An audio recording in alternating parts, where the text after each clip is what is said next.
বিসমিল্লাহির রহমানির রহিম। আল্লাহ তো কোরআন কারিমে বলেছেন, ওয়াইযা সাআলাকা ইবাদি আন্নী ফাইন্নী করিবুন উজিবু দাওয়াতাদ দাঈ ইযা দাআন। আমার বান্দারা যখন আপনার কাছে আমার কথা জিজ্ঞাসা করে আমি উত্তর দিয়ে দিচ্ছি। আল্লাহ বলছেন আমি বান্দার কাছেই থাকি, নিকটে থাকি, আপনি বান্দার সাথে থাকি। বান্দা যেখানে যে অবস্থায় আমাকে ডাক দেবে আমি সঙ্গে সঙ্গে সাড়া দেব। যে আল্লাহ আপনার সাথে রয়েছেন, আপনার কাছে রয়েছেন, আপনি তাকে ফেলে কেন ছুটে বেড়াচ্ছেন দোয়ার জন্য? তার মানে আপনি মনে করেছেন আল্লাহ আপনার কথা শুনবে না, গুনাহগার হুজুরদের কথা বোধহয় তাড়াতাড়ি শুনবে। এটাই তো কথা, এই কথা তো। এটা হলো সব শিরকের মূল। কেন? ভালো করে বোঝেন।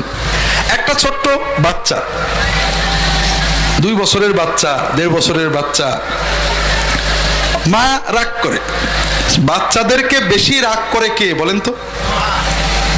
তার মানে বাচ্চাদের সবচেয়ে বড় দুশ্মন হলো মা। একটা বাচ্চাকে মা বেশি মারে না দাদা বেশি মারে, দাদি বেশি মারে, বাপ বেশি মারে, বোন বেশি মারে? মারে বেশি কে কোন তো? তার মানে মার সে বড় দুশ্মন আর নেই, ঠিক না? হ্যাঁ, তো এখন একটা ছোট বাচ্চা আপনাদের মতো বুদ্ধিমান, আপনারা যেমন আল্লাহর সাথে করেন ওর মার সাথে তাই করে। আমার মা খুব বদরাগী, খালি মারে, মা ভালো না। ওর যখনই দুধের কথা মনে হয়, খাওয়ার কথা মনে হয়, আদরের কথা মনে হয়, কোনো অসুবিধায় ও মার কাছে যায় না, মা তো বকা দেবে। ও আপার কাছে যায়, খালার কাছে যায়, দাদির কাছে যায়, আব্বার কাছে যায়, আব্বা দুধ খাবো, আব্বা খিদে লেগে, আব্বা একটা। ও মার কাছে বলে না, ওই আব্বা দাদি খালা ওরা বলে দেয় মাকে, তারপর মা দুধ দেয়। এইরকম যদি কোনো বাচ্চা থাকে, মা কি ওই বাচ্চার পরে খুশি হয়? হ্যাঁ, খুশি হয়। ওই বাচ্চা মায়ের মাতৃত্বকে অপমান করছে, ঠিক না? মায়ের মাতৃত্বের দাবি কি? যে সন্তানের যা কিছু হবে সবচেয়ে আগে কাকে বলবে? মাকে বলবে। আপনি যখন আপনার কোনো কষ্ট, বিপদ, ব্যথা, বেদনা, চাওয়া পাওয়া আল্লাহকে আগে না বলে ছুটে বেড়ান, আপনি আল্লাহর রুবুবিয়তকে অপমান করেন। আল্লাহর রুবুবিয়তের দাবি হলো যে শুধু আল্লাহর কাছে আপনি যান, আর কারো কাছে যাবেন না। যদি কোনো সন্তান এরকম হয় না, ছোট শিশুর যে বুদ্ধি আছে আপনাদের সেই বুদ্ধি নেই। কোন সন্তান যদি মার কাছে না আছে, কোনো কিছু লাগলেই খালার কাছে, দাদির কাছে চায়, মা কি ওই ছেলেকে ভালোবাসতে পারে? রাগ হয় না আমার? মা ভালোবাসে ঠিকই, কিন্তু খুবই কষ্ট পায় যে এই ছেলেটা আমাকে অপমান করছে, ঠিক না ভাই? ঠিক। আপনি আপনার রবকে অপমান করেন।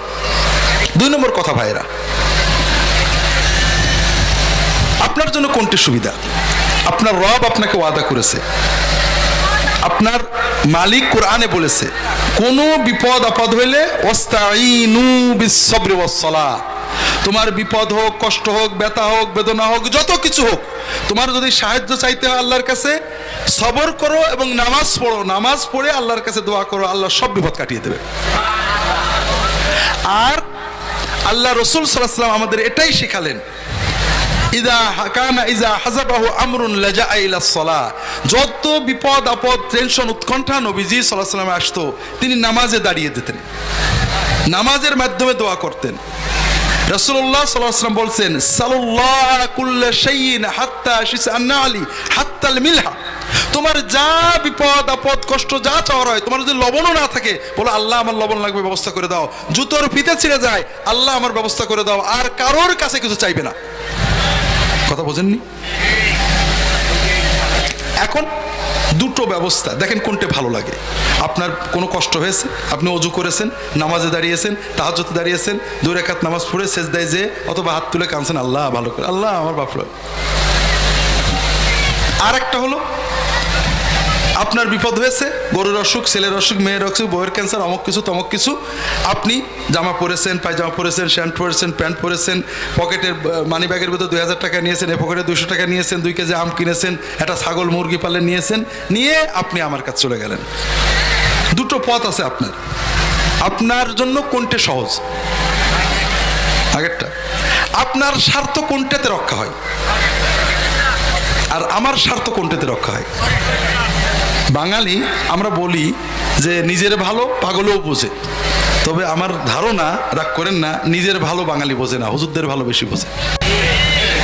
বিশ্বাস করেন, রাজনৈতিক ময়দানে আর একটা লোককে এমপি করে কোটিপতি হওয়ার জন্য আপনি জাল ভোট দিয়ে জেলে যান, মারামারি করেন, আপনার কোনো লাভ হয় না। লাভ হয় কার? অথচ বাঙালি পরের ধান্দা করতে যেয়ে নিজের জীবন নষ্ট করে, আর হুজুরের পকেট ভারী করার জন্য নিজের ইমান নষ্ট করে।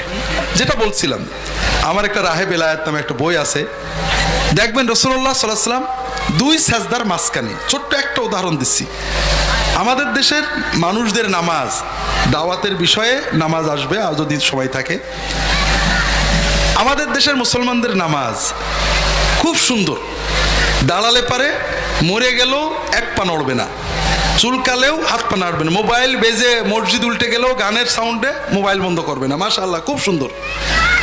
কিন্তু রুকু সেজদা ঠিক না। রুকুতে যে কোনো মনে হয় যেন রুকুতে পিঠ ব্যথা হয়ে গেছে, কোনো রকম 1 সেকেন্ড পরে উঠে পড়ে, খাড়া। কিন্তু উঠে আবার সমস্যা হলো, পুরো খাড়া হয় না, এই পর্যন্ত ওঠে, উঠেই ঢবাস করে পড়ে যায়।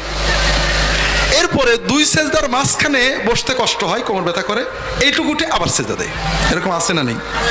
50 বছর নামাজ পড়ছে এরকম। আল্লাহ রাসূল সাল্লাল্লাহু আলাইহি ওয়াসাল্লাম বলছেন, লাউ মাতা হাযা আলা হাযা মাতা আলা গায়রি মিল্লাতি রাসূলুল্লাহ সাল্লাল্লাহু আলাইহি ওয়াসাল্লাম, যদি এই নামাজ পড়ে আপনি মরেন, নবীর উম্মতে মরতে পারবেন না। আপনি নামাজে সূরা ফাতিহা জানেন না, সমস্যা নেই, নিয়তের বস্তা বলে সমুদ্রে ফেলে দেন। দোয়া দরুদ জানেন না, কোনো সমস্যা নেই, নামাজের কিচ্ছু লাগবে না, আপনি সুবহানাল্লাহ বললেও নামাজ হবে। শিখতে চেষ্টা করবেন, কিন্তু রুকু সেজদায় ফাঁকি দিলে নামাজ হবে না। আপনি কি ফাঁকি দিলেন? মুহাম্মদ রাসূলুল্লাহ সাল্লাল্লাহু আলাইহি ওয়াসাল্লাম 2 সেজদার মাঝখানে বসে কি বলতেন? আল্লাহুম্মা গফিরলি ওয়ারহামনি ওয়ারযুকনি ওয়াহদিনি ওয়াআফিনি ওয়া'ফু আন্নি ওয়াজবুরনি ওয়ারফা'নি। ঘড়ি দেখবেন 10 থেকে 15 সেকেন্ড লাগে। কি বলতেন? আল্লাহ আমার মাফ করে দাও, গুনাহ মাফ করে দাও, আল্লাহ আমার রহমত করো, আল্লাহ আমার হেদায়েত করো, আল্লাহ আমার রিজিক বাড়াই দাও, আল্লাহ আল্লাহ আমার সুস্থতা দাও, আল্লাহ আল্লাহ আমার নিরাপত্তা দাও, আল্লাহ বিপদ আপদে যেন না পড়ি, আল্লাহ আল্লাহ আমার যত ক্ষয়ক্ষতি হয়েছে পূরণ করে দাও, আল্লাহ আল্লাহ আমার মর্যাদা বাড়িয়ে দাও, আল্লাহ। দোয়াগুলো কেমন লাগলো? কয় সেকেন্ড লাগে? 10 সেকেন্ড। সারাদিনে 30 রাকাত নামাজ পড়লে 300 সেকেন্ড। 300 সেকেন্ডে কয় ঘন্টা হয় ভাই? কয় মিনিট হয়? হ্যাঁ, 5 মিনিট। সারা দিনের ভিতরে 30 রাকাত নামাজে যদি 5 মিনিট আপনি এই দোয়াগুলো করেন, আপনার জীবনের সব কষ্ট আল্লাহর মধ্যে দূর হয়ে যাবে। কিন্তু বাঙালি বড় হতভাগা যে এই 10 সেকেন্ডের দোয়া না করে টাকা পয়সা নিয়ে আমার কাছে দৌড়ায়। আর এটা হলো সব শিরকের মূল। এখানে মূল চিন্তাটাই শিরক। সেটা কি? আমরা মনে করি যে বড় রাজা বাদশার কাছে গেলে, বড় চেয়ারম্যান মেম্বার মন্ত্রী ডিসিএসপির কাছে গেলে সরাসরি যাওয়া যায় না। যাওয়া যায় নাকি? তার কোনো আপনজনের মাধ্যমে গেলে কাজটা ভালো হয়, ঠিক না ভাই? কাজে আল্লাহর কাছে গেলেও তো একটা মাধ্যম নিয়ে যাইতে হবে, ঠিক না? ঠিক না? ভালো করে বোঝেন, আন্দাজে কথা বলেন না। রাজা বাদশাহ মন্ত্রী মিনিস্টার এমপি এদের কাছে মধ্যস্থ নিয়ে যেতে হয় কেন? কারণ রাজা বাদশাহ প্রধানমন্ত্রী আমাকে চেনে না, ঠিক না? ডিসি সাহেবের অফিসে যাবেন, ডিসি আপনার চেনে নাকি? চেনে না। কাজেই আপনি ডিসির অফিসের কোনো একটা লোক দিয়ে যদি বলাই দিতে পারেন এই লোকটা খুব ভালো লোক, তখন ডিসি আপনাকে পারমিশন দেবে, ঠিক না? আল্লাহ তো সেরকম। আল্লাহ তোমাদের চেনে না? চেনে? চেনে? ভালো করে বুঝেছি তখন, চেনে। তারপরেও তো নাউজুবিল্লাহ, আল্লাহর হয়তো কোটি কোটি কোটি কোটি কোটি কোটি কোটি কোটি বান্দা, আল্লাহ হয়তো নাউজুবিল্লাহ ঝাপটা চেনে। একজন হুজুর যদি বলে দেয় যে আল্লাহ এটা তোমার খুব ভালো বান্দা, আল্লাহ তাড়াতাড়ি চেনবে নাকি? কেউ যদি আল্লাহ তাআলার ব্যাপারে ধারণা করে যে ডিসিএসপি চেনে না, আল্লাহ হয়তো চেনে না, তার ইমান থাকে নাকি? যে আল্লাহ আমাকে মায়ের চেয়ে বেশি চেনেন, তার কাছে কেউ বলে দেওয়া লাগে নাকি? মায়ের কাছে ঢুকতে সন্তানের পারমিশন লাগে নাকি? বড় প্রধানমন্ত্রী যদি হয় মা, প্রধানমন্ত্রীর 7টা গেট থাকে আর তার পিএস থাকে, ছেলে যখন ঢোকে পারমিশন নিয়ে ঢোকে নাকি? ছেলে আপন না বান্দা আপন? মা সন্তানকে বেশি ভালোবাসে না আল্লাহ তার বান্দাকে বেশি ভালোবাসে? সেই বান্দার কাছে যাইতে কোনো গেট পাস লাগে না ক্রিমিয়া? আর একটা কারণে মাধ্যম লাগে। সেটা কি? সেটা হলো মানুষ জানলেও জুলুম করে, পার্সিয়ালিটি করে, করে না? গ্রামের চেয়ারম্যান বা কমিশনার মেম্বার উভয় গ্রুপকেই চেনে, কিন্তু বিচার করতে যেয়ে পার্সিয়ালিটি করে ফেলে না, করে না? কিন্তু যদি আপনি চেয়ারম্যান বা কমিশনারের বউকে দিয়ে, শালাকে দিয়ে, শাশুড়িকে দিয়ে অথবা ভাইরাকে দিয়ে একটু সুপারিশ, আমি কিন্তু মা বাবার কথা বলিনি, বলছি নাকি? বলে মুখ নষ্ট করবো নাকি? এখনকার চেয়ারম্যান মেম্বাররা কি মা বাবার কথা শুনে নাকি? বউ ভাইরা শালা এরাই তখন বেশি আপন, ঠিক না? হ্যাঁ, তো এরকম বউ ভাইরা বাসন কি বলে আত্মীয় স্বজন দিয়ে যদি সুপারিশ করানো যায়, দুলা ভাই আমার নিজের লোক একটু খেয়াল রেখেন, তাহলে আর পার্সিয়ালিটি করে না, ঠিক না? আমার কথা কি বুঝেছেন তো? আল্লাহ তো এরকম। হ্যাঁ, আল্লাহ আমার চেনেন বটে, আল্লাহ জানেন আমার কতটুকু দোষ গুণ, আমার কি দরকার, তারপরে নাউজুবিল্লাহ আল্লাহ তো পার্সিয়ালিটি করতে পারে নাকি? কেউ যদি মনে করে দুনিয়ার মানুষের মতো আল্লাহ জালেম, পার্সিয়ালিটি করতে পারে, হুজুর বলে দিলে আল্লাহ সাইজ হবে, এই ঈমান থাকে নাকি? হুজুর লাগে কি জন্য? শিখতে, আল্লাহর কি করে ডাকবো, কোন দোয়া করব, কোন ভাবে ইবাদত করলে আল্লাহর ইবাদতে মজা পাবো, আল্লাহ দোয়া কবুল করবে, শেখার জন্য লাগে। যেটা আমার জানা নেই, কোরআন হাদিস যে পড়েছে তার কাছে শিখতে হয়, যে ইবাদত করেছে তার কাছে শিখতে হয়। ডাকার জন্য যদি কারোর মধ্যস্থ লাগে মনে করেন, দোয়া করবেন আর এক জায়গায় যাইতে হয় মনে করেন, ঈমান থাকে না। সমাজের রন্ধে রন্ধে শিরক ছড়িয়ে গেছে, আমরা সবাই শিরকের ভিতরে চলে যাচ্ছি ভাইরা। মা সন্তান 1 বছর 2 বছরের সন্তান কখনো মার সাথে কাউকে শিরিক করে না, করে নাকি? মা মেরেছে অনেক, এই জন্য মার বাদ দেখার কাছে যায় নাকি? দেখছেন কখনো? ভাইরা আমাদের বানানো সিস্টেম বোঝেন, শিরক কিভাবে আসে, অথবা বিভিন্ন রকমের কুসংস্কার। আপনি বিপদে পড়েছেন, আল্লাহ রসুল সাল্লাল্লাহু আলাইহি ওয়াসাল্লাম বলছেন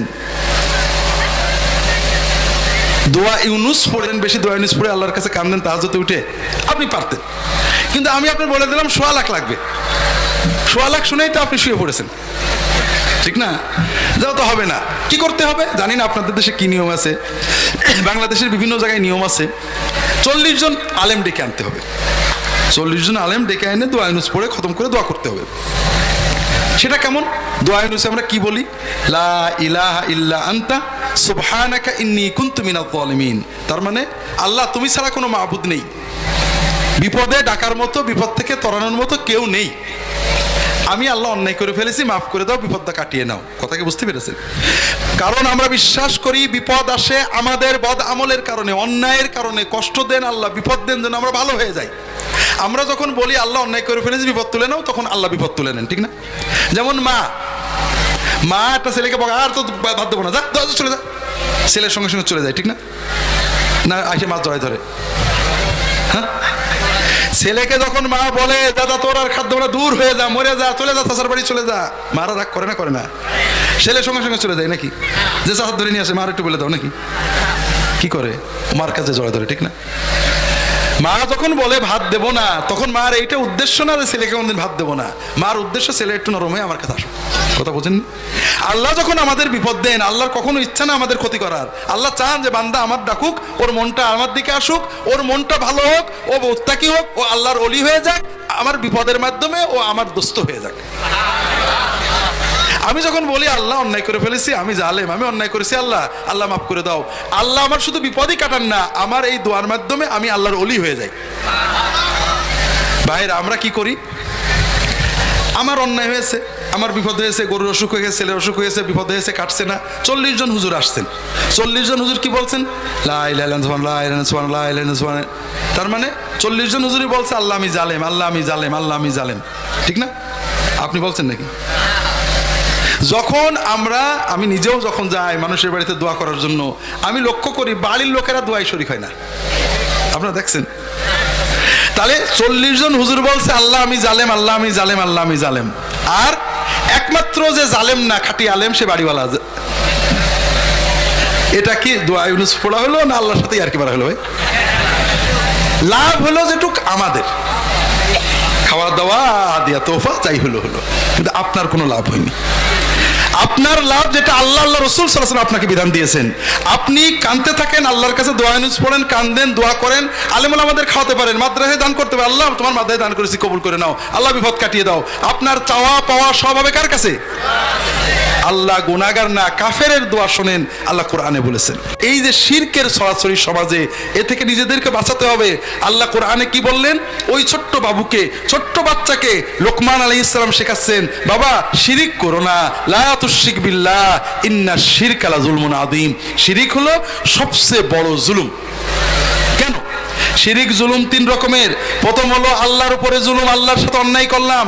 কোন সন্তান যদি মার ইবাদত না করে, মার অর্থাৎ মার মহব্বত না করে, মার ভক্তি না করে শাশুড়ির বেশি ভক্তি করে, মাকে খুশি হয় না বেজার হয়?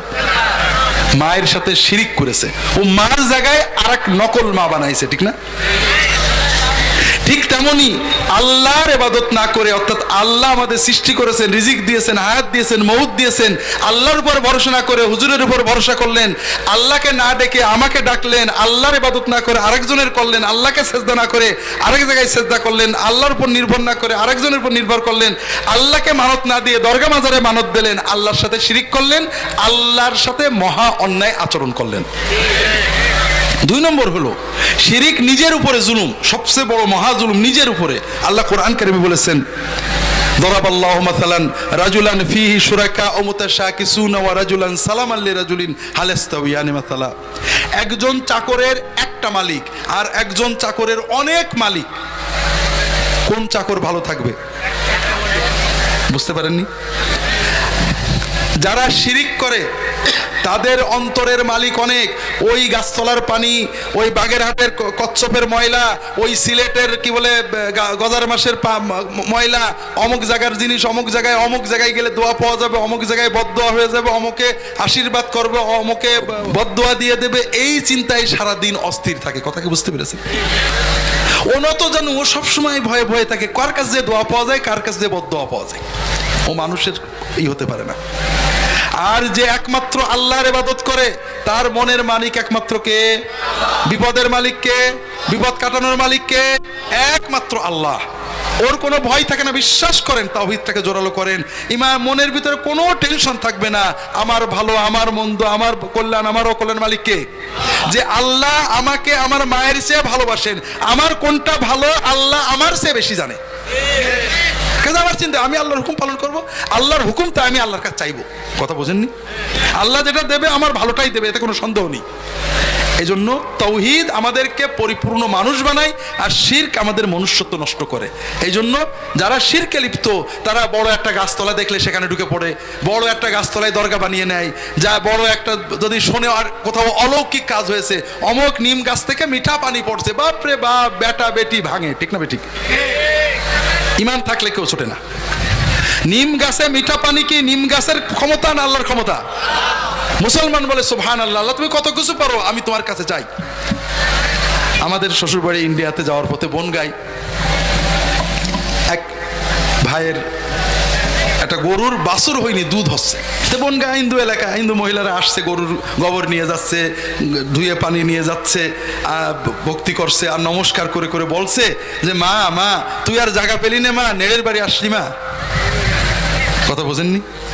কারণ তারা মনে করেন এই গরুর বাছুর হয়নি, দুধ হচ্ছে মানে গরুর ভিতরে দেবত্ব চলে আসছে, ঐশ্বরিক ক্ষমতা চলে আসছে। আর মুসলমান কি বলে? মুসলমান বলে সুবহানাল্লাহ, এই গরুর কিচ্ছু নেই, আল্লাহ দেশে ও গরু গরুই আছে, ও জবাই করে খেলে ওর গোশতই পাওয়া যাবে, আর কিছু পাওয়া যাবে না। আমার পীর সাহেবের কাছে এসে একজন বলছে যে এই মুরগিতে বাঘ দিচ্ছে হুজুর, কি করব? মুরগিতে কি করছে? মরগের মতো বাঘ দিচ্ছে। বলে তাড়াতাড়ি জবাই করে খেয়ে ফেলো যাও। আর এটা যদি কোনো শিরকপন্থী পাইতো, ওরে বাবা, লোক দেখার জন্য ভরে যেত, দেখা যেত মুরগির গু পর্যন্ত সাফ হয়ে গেছে। কথা বুঝেন? তো ভাই, এই জন্য শিরক মানে আপনি মুরগির গু এসছে প্রথম, আপনি মুরগির গু খান। মুসলমান আমি নিজে দেখেছি কচ্ছপের ময়লা মাখছে। লা হাওলা ওয়ালা কুওয়াতা ইল্লা বিল্লাহ। যে মুসলমানকে আল্লাহ তাওহীদ দিছিলেন, আপনার ভালো মন্দের মালিক কে? এই জন্য শিরক আপনার নিজের উপরে জুলুম, এবং শিরক সমাজের উপরে জুলুম। যে শিরক করে সে দুর্নীতি করে। কি জন্য? যে বিশ্বাস করে যে আমার আল্লাহর সামনে দাঁড়াতে হবে, কেউ আমাকে তরাই নিতে পারবে না, সে পাপ করতে পারে না। পাপ করলে তার অন্তর বাধা দেয়, আল্লাহ দেখছে। আর যে মনে করে আমার হুজুর, অমুক হুজুর বুজুর্গ, নবী, ঈসা মসিহ, উজায়ের, অমুক দেবতা আমার তরাই নেবে, সে অন্যায় করে আর হুজুরের হাতিয়া দেয় বলে হুজুর আমার তরাই নিয়ে যাবে। এই জন্য দেখবেন সবসময় সমাজের দুর্নীতিবাজ তারা সবসময় এই ধরনের শিরিকের ভিতরে যায়, অনেক দুর্নীতি করে, আর কোনো হুজুরের কাছে কিছু হাদিয়াতে 2 কোটি টাকা মারিং করে 1 লাখ টাকা হুজুরের দিয়ে আসে। কথা বুঝেন? সমাজের জন্য, জাতির জন্য, দেশের জন্য, বিশ্বের জন্য, ব্যক্তির জন্য সবচেয়ে বড় মহা জুলুম হলো শিরক করা। এটা হলো আল্লাহর সাথে বান্দার সম্পর্ক, এটা ইসলামী দাওয়াতের প্রথম কথা। দ্বিতীয় কথা হলো বান্দার সাথে বান্দার সম্পর্ক। লোকমান আলাইহিস সালামের পরেই বলছেন পিতামাতার কথা, আল্লাহর সাথে বান্দার সম্পর্কের পরেই ইসলামী দাওয়াতের, আপনাদের দাওয়াতের, মানুষকে যখন আল্লাহর পথে ডাকবেন তখন মূল বিষয় হবে পারিবারিক সম্পর্কের দাওয়াত। পিতামাতার অধিকার, সন্তানের অধিকার, স্ত্রীর অধিকার, স্বামীর অধিকার। পিতামাতার অধিকার সবচেয়ে বড়।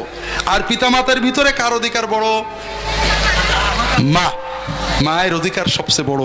সূরা লোকমানে আল্লাহ বিস্তারিত বলেছেন মায়ের অধিকার, মায়ের খেদমত, পিতার খেদমত, এটা হলো সন্তানের সবচেয়ে বড় দায়িত্ব। আমাদের সকল দাওয়াতের এটা হবে ভিত্তি। দ্বিতীয় হলো সন্তানের প্রতি পিতার দায়িত্ব। তৃতীয় হলো স্বামী স্ত্রীর পারস্পরিক দায়িত্ব।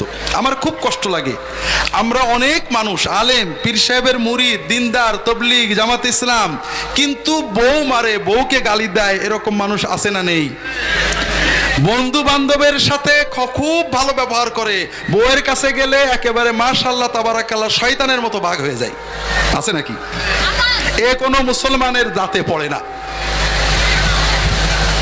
আল্লাহ রসুল সাল্লাল্লাহু আলাইহি ওয়াসাল্লাম এবং কোরআনে সবচেয়ে আগে পারিবারিক বিষয়গুলো দাওয়াত দেওয়া হয়েছে। সেটা কি? স্বামীর দায়িত্ব হলো পিতা স্ত্রীর প্রতি দুটো। একটা হলো স্ত্রীর সাথে ভালো ব্যবহার করা। স্ত্রীর সাথে ভালো ব্যবহার করার মানে কি? স্ত্রী সিনেমা দেখতে যাইতে চাইলেই তাড়াতাড়ি নিয়ে যাওয়া। স্ত্রী যদি বলে তোমার ভাই বোনের সাথে সম্পর্ক রেখো না, সঙ্গে সঙ্গে কাট অফ করে দেওয়া না। ভালো ব্যবহার মানে হলো স্ত্রী আপনার হাতে ঘা দিয়েছে, গাল দিয়েছে, খারাপ কথা বলেছে, কিন্তু আপনি কিছু না বলে সবর করে তার কষ্ট দেওয়া থেকে বিরত থেকেছেন, এটার নাম হলো ভালো ব্যবহার করা। আল্লাহ রসুল সাল্লাল্লাহু আলাইহি ওয়াসাল্লাম বলছেন আকমালুল মুমিনিনা ঈমানান আহসানুহুম খুলুকান ওয়া খিয়ারুহুম খিয়ারুহুম লিআহলিহি ওয়া আনা খায়রুকুম লিআহলি। মুমেনদের ভিতরে সেই শ্রেষ্ঠ মুমেন তার ইমানি পরিপূর্ণ যে মানুষের সাথে ভালো ব্যবহার করে। আর ভালো মুসলমানদের ভিতরে শ্রেষ্ঠ হলো যে বাড়িতে যে বউয়ের সাথে, স্বামীর সাথে পারিবারিক জীবনে ভালো আচরণ করে। কেউ সুবহানাল্লাহ বলেনি। রাসূলুল্লাহ সাল্লাল্লাহু আলাইহি ওয়াসাল্লামের মডেল, রাসূলুল্লাহ সাল্লাল্লাহু আলাইহি ওয়াসাল্লাম স্ত্রী তার সাথে খারাপ আচরণ করেছেন, রাগ করেছেন, কষ্ট পেয়েছেন নবীজি। একবার করেছেন ভাই, একবার নবীজির স্ত্রী তারা নবীজির সাথে এত খারাপ আচরণ করছিলেন যে নবীজি মনে কষ্ট পেয়ে 4 মাস মসজিদে ছিলেন, বাড়ি আসেননি। কথা বোঝেননি? কিন্তু রাসূলুল্লাহ সাল্লাল্লাহু আলাইহি ওয়াসাল্লাম কষ্ট পেয়েছেন, মনে ব্যথা পেয়েছেন, মুখ কালো করে থেকেছেন, 4 মাস বাড়ি আসেননি, অনেক ঘটনা ঘটেছে, কিন্তু জীবনে কখনো রাগের মাথায়, স্ত্রী যখন রাগ করেছে ওই সময়ে রাগের মাথায় প্রতি রাগ করে কোনো বাজে কথা বলেননি, মায়ের ধর তো দূরের কথা, গালি দিয়ে কোনো কথা বলেননি। আমি যদি একটা মিথ্যা গল্প বলতাম যে একজন বাতাস দিয়ে ভেসে যাচ্ছে, সবাই সুবহানাল্লাহ বলতো। আর মুহাম্মদ রাসূলুল্লাহ সাল্লাল্লাহু আলাইহি ওয়াসাল্লাম এত বড় মুজিজা বললাম, কেউ সুবহানাল্লাহ বললো না। বাঙালির ব্রেন পচে গেছে ভাই, মিছে কথা শুনলে খালি সুবহানাল্লাহ কোন। আকাশ দিয়ে উড়ে যাওয়া, ফু দিয়ে বোতল ফাটানো বড় কারামত না রাগের মাথায় নিজেকে কন্ট্রোল করা বড় কারামত? হ্যাঁ, ও ফু দিয়ে বোতল আকাশ দিয়ে উড়ে যেতে শয়তানেও পারে, জিনেও পারে, মুসলমানও পারে, কাফেরও পারে, ইবলিসও পারে, জাদুকরও পারে, ওলিয়াল্লাহও পারে। কিন্তু নিজেকে রাগের মাথায় কন্ট্রোল করে মানুষের সাথে খারাপ ব্যবহার করা থেকে বিরত থাকা এ আল্লাহওয়ালা মানুষ ছাড়া পারে না। নবীজি আপনাকে মডেল দেখালেন, খিয়ারুকুম খিয়ারুকুম লিআহলিহি ওয়া আনা খায়রুকুম লিআহলি। আমি আমার পরিবারের সাথে সুন্দর আচরণ করি। কিভাবে? রাসূলুল্লাহ সাল্লাল্লাহু আলাইহি ওয়াসাল্লাম পরিবারের সাথে দুটো আচরণ করতেন। একটা হলো পরিবারের কোনো রাগ কষ্টে উনি প্রতি উত্তরে কোনো খারাপ আচরণ করতেন না, সবর করতেন, এড়িয়ে যেতেন, হাসি মুখে চলে যেতেন। কষ্ট পেলে বললাম 4 মাস একবার মসজিদে পড়ে থেকেছেন, কিন্তু রাগ করেননি, প্রতি উত্তরে গাল দেননি, মার ধরতো অনেক পরের কথা। আমরা সবাই মাশাআল্লাহ দিন কায়েম করব, ইসলাম কায়েম করব, আরে নিজের পারিবারিক জীবনে ইসলামের কিছু করতে পারলাম না, সারা দুনিয়ায় করে বেড়াচ্ছি। আপনি কি পেরেছেন আপনার স্ত্রীর রাগ সহ্য করতে? যদি পারেন আরেকজনকে দাওয়াত দেন, আর নাইলে বোঝেন যে আপনি নিজের জীবন ইসলাম কায়েম হয়নি, ওই নিয়ে চিন্তা করে আপনার লাভ নেই, আগে নিজেরটা কায়েম করেন।